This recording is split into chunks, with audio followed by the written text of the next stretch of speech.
We're back in the United States from the Dominican Republic, and we've settled into some of our old routines pretty comfortably, I have to admit. That's generating a lot of questions from all of you, so let's dive in and answer those. K-Loretto1 asks, do you visualize being in these states permanently? Omar Huarbe asks, how rough has it been not being in DR? Luis P1024 asks, are you feeling as sure of staying in Punta Cana, or are things starting to change? Get me back to the damn Dominican Republic. Daddy, chill. Please. Sorry. Macnology asks, 3 weeks in, did you stop comparing and realize that the US is not for your family for now? Yes. Yes. And Mildred2978 asks, did you miss DR and what is the final decision, staying or leaving the United States? It's time to go. It's time to go. Whew, I tried to say, like, hey, look, man, you're back in your home country. It's amazing. God bless America. And yes, God bless America. So I wanted it. I wanted to be able to say, like, you know what? Hey, I can't. I want to get back. In today's video, I'll share some of the reasons why I am itching to get back to the Dominican Republic. And for me, what's exciting about it, and personally why I want to get back there with my family. But also, I don't want this to be something where we don't learn from one another. So I want to talk about 3 considerations that I now have a newfound sense of perspective on coming back to the United States before I go back to the Dominican Republic. I think this will be helpful, especially for a guy who's been there for 2 years, living and breathing and doing everything there with my wife and my 2 kids. Here's my little way of introducing if you're new to the channel.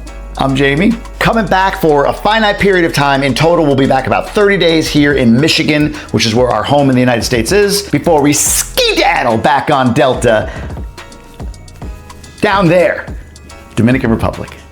Can't wait. Okay, so here are the key variables that I see as to why getting back to the Dominican Republic is like, I gotta get there and I gotta get there now. The first is, I wanna see my wife again. American life, we're like reintroduced to it being here, is very much about taking care of the household. And I would say this, the hours in a month, 6, 8, 10, that I spend inefficiently in the Dominican Republic in things like standing in grocery store lines, or going to banks and having to wait there for an inordinate amount of time, or whatever other island time inefficiencies just sort of grate on you after a while, are nothing in comparison to the 3 hours a day of housework that we have to do, maybe more, just in order to maintain our home. So in the Dominican Republic, we are able to afford full-time housekeeping. I saw somebody mention in a comment like, oh, you can do that for 4 or 5 grand a month in the United States. Yeah, but we paid a lady $400 to clean this house here in Michigan before we came back because we've been midterm renting this place. We wanted it cleaned. There's dust everywhere.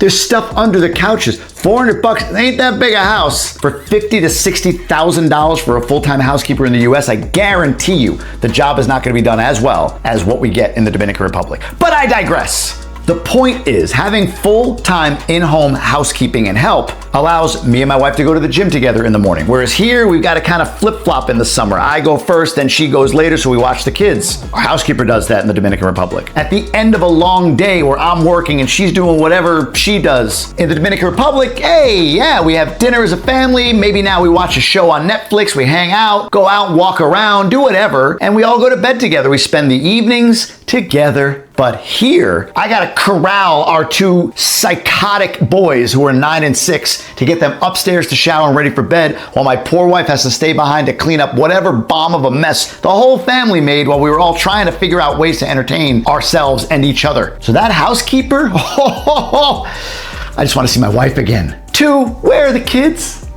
Huh? In the United States? The hell are the kids? I'll tell you where they are. They're inside. They're on iPads and Minecraft and PS5s or whatever other crap we stick in their faces. How do I know? Because we're just as guilty when we're here in the United States, because we have to take care of things and clean up and run around and, kids, we'd love for you to go outside and play with people, but there's nobody freaking outside in the United States. Some people have commented, not in my neighborhood, well, bully for you. Because the rest of this country, from what I've seen, kids are inside, getting fat, eating Doritos, playing Minecraft. back in the Dominican Republic, my children disappear in the morning and they come back at night, for the most part. Very similar to my upbringing. I've made this comment before. Some people say, well, that's because you live in a gated community. Oh yeah, that helps. But even when I go out of my gated community, which, hey, listen, for those of you who don't believe it, I go everywhere in the Dominican Republic, even by myself. I see kids. They're outside, they're doing shit, they're making moves, they're playing, they're hide and seeking, they're trying to sell stuff, they're doing whatever they can do outside. Here, we don't see it. So that's the second thing for me that makes me want to run back to the Dominican Republic. We can't wait to figure out a way for our kids to be entertained with other kids. We don't want to do it. Screens. And the third one, I'll be honest with you, I didn't think this would be my thing. I didn't think it would be an issue. I understood the time of year, and if you're gonna leave the Dominican Republic for Michigan, August 2024, that's the month to do it. But I can't wait to get back to the weather. I wanna sweat again, people. There's no heat here. It's warm. It's kind of nice. It's chilly in the morning. Also, the sun is like 74 planets away up here in Michigan. In the Dominican, it's like right there. It's like sitting here like this, like, hey, wake up. Here in Michigan, the sun is so far away that in the mornings it's hard to tell, even though we don't even have like blackout curtains, that it's actually morning. Now, for a guy who quit his job a couple of years ago and made one commitment to himself, he will not, he being me, I'm speaking of myself in the whatever person, he will not, he, set an alarm. Unless it's absolutely essential to get up for a flight, I don't set alarms. Well, all of a sudden, it's like 7:30, I'm like, whoa, stumbling out of bed because the sun is so fast. It's far away. So going back in September, we got like a month to 6 weeks of the crazy hot. Hurricane season starts to die down as we get past mid-September, and we run into mid to late October all the way through May, while all of you New Yorkers and Philadelphians and New Jerseyites are freezing your asses off. We'll be in ideal weather down in lovely Dominican Republic. So I want to see my wife again. I want the kids to get outside, and I need better weather. My 3 reasons for wanting to run back. However, this isn't about me. This is about all of you. While those things are important for me, they may or may not be for you, but what will be important to you, I think, is the lessons I've learned coming back for 30 days, or almost 30 days now. Things that are just sort of clear to me now that I spent good time back in the United States after being away for so long in the Dominican Republic. So here's the first aha that I've had having come back to the United States. And I think where this is applicable for you is where you choose to live in the Dominican Republic. There's all this debate about, well, do you move to Punta Cana or is that just too American-like? Or do you go to Cabarete, Puerto Plata, the North Shore, or the city in Santo Domingo or Santiago? But here's the truth. No matter where you choose to live, and this is true in the United States and it's true in the Dominican Republic, culture permeates all. Being back here in the US, culture is very much live to work. I always mess that up. Live to work. Yeah, where you're living just to work. If I were to put that anywhere in the Dominican Republic, it's probably more of a Santo Domingo thing, more than anywhere else on the island, honestly. But generally speaking, in the United States, it is very much a go, go, go culture. It's the great thing about capitalism. There's a ton of opportunity, but it's the downside that we just keep going and grinding and hamster wheeling it. And honestly, that's true to different degrees no matter where you are in the United States. So the same applies in the Dominican Republic. So if you're somebody that says, man, I love Punta Cana, it's a little more expensive, but I feel like it's just a little too American for me to go. What that means, more American, is that it has more American amenities. It's gonna feel on the surface when you walk into stores, the fact that there's always power and it never goes out and all that stuff, it's gonna feel more like your American experience. Somebody was commenting on a post I did and they were asking about like, do you get hot water? Mine only gets lukewarm. I'm like, where I am in Punta Cana, yes, hot water, in fact, too hot. Oh, what about water pressure? Yes, great water pressure as well. Again, I don't feel a difference day-to-day living in Punta Cana than I do in the United States. However, culture permeates everything. People are going to talk to you in Punta Cana, even though it's the bubble. People are going to treat you in a certain way. There aren't the school and mass shootings there. Women and children are treated like gold. They drive like complete assholes. The culture permeates no matter what. So whether you're in Punta Cana or Cabarete or anywhere in between, the underlying values of the society, they come flashing out, they come flooding out, they do something just like they do here in the United States. The second we landed, if you go back and watch a video I did a couple weeks ago, the second we landed, whew,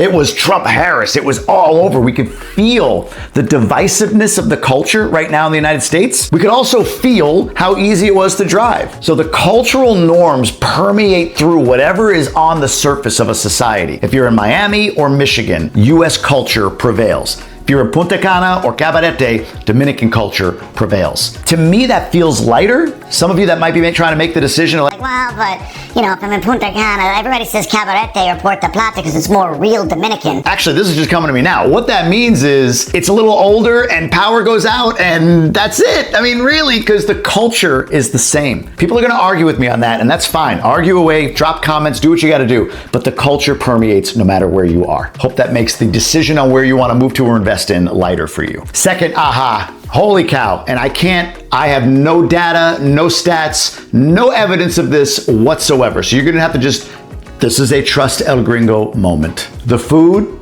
it's built different. I think that's what the kids say. I'm not the cleanest eater by any stretch. If you ever watch a Grub with Gruber episode, you'll see that. I go through my clean moments and I go through my shitty moments. When I have a shitty run of food in the Dominican Republic, like I know I'm not eating the best, but I'll be honest with you, my look and my feel don't change much. If I go 3, 4, 5 days of just like more takeout than normal, eating crappy, whatever, there's an impact, but it doesn't derail me. When we came here, the first few days, just getting resettled, going food shopping, or whatever, we had that run of eating out a bit more. And then we went to Chicago and we did the same thing. And boy, oh boy, I don't know another word to describe it other than I was punished for that decision here. The food hits different in the Dominican versus here. Now look, not everything is made in the Dominican from the Dominican that I eat in the Dominican. Some of it's imported. Angus beef, as an example, is imported from the United States in many cases. So I get whatever the hell is in that steak down there. Although I try to eat grass-fed, so hopefully it's as clean as possible. But the rest of it, man, like the fruits, the vegetables, the nuts, the foods, the local meats, they don't hit you. So, you hear about chemicals and all these things injected in foods, big food, and what they're doing to preserve food here in the United States. There, it's like everything's organic. Everything is truly like of the earth. Again, everything's a stretch, but a lot of things, more than here. In fact, even just going to Wendy's in DR, the meat doesn't hit me like if I go to a Wendy's here. And I've been told that the meat is sourced locally for a place like Wendy's, McDonald's, Burger King, and all of that because it's cheaper. Importing it would make it way too expensive. Maybe I'm wrong, but whatever. It just tastes better, fresher, cleaner. I don't feel so weighed down by food like I do here. Good thing is it's forcing me to eat more fruit, eat less sweets. I feel like 30 pounds heavier, even though I'm like 4 pounds heavier, admittedly, from eating shitty. So again, no data other than my own feel, but food, it just hits different down there. Something, again, for you to consider as you think about, do I move there or do I stay in the United States? The third consideration that we're seeing coming back to the United States after being in the Dominican Republic is living there, it'll change your kids. Now there's goods and bads, I think, to this. What's clear to me, and I'm keeping in mind that my kids are a couple of years older than they were then. So there's a variable of that as well. So it's hard to compare when my kids lived here before to living here now because it's 2 years, but I can compare living in the Dominican Republic and in the United States for the last few weeks at the current age. Here's a change in the Dominican Republic for my kids. They are way more independent there. There's a lot of reasons for this, and actually one of them might not be such a good thing. I'll explain that in a second. But my kids are much more used to kind of doing their thing there, whereas here, they don't have that freedom. I said about people not being outside, kids not being outside.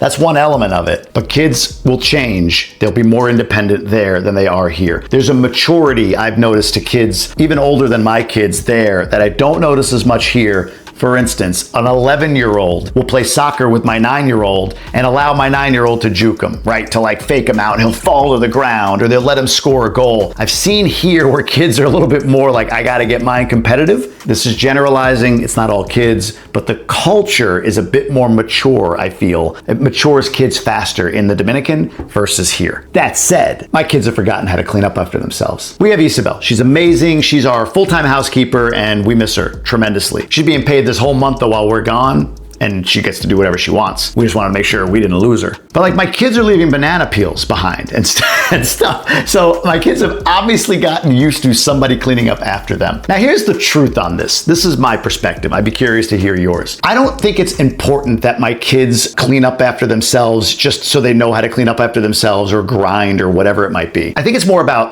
having respect. Look, you open that thing, go throw it in the garbage. That's as simple as that. But I also value the fact that, look, I'm not raising kids that are going to do laundry one day. Like, that's not my objective for my kids. Doesn't mean they don't have to learn how to do it, but I don't know about you. I didn't know how to. Privileged American, I didn't know how to do any of that stuff until I was like 17, right before I went to college for like the month that I actually went to college. And I turned out okay.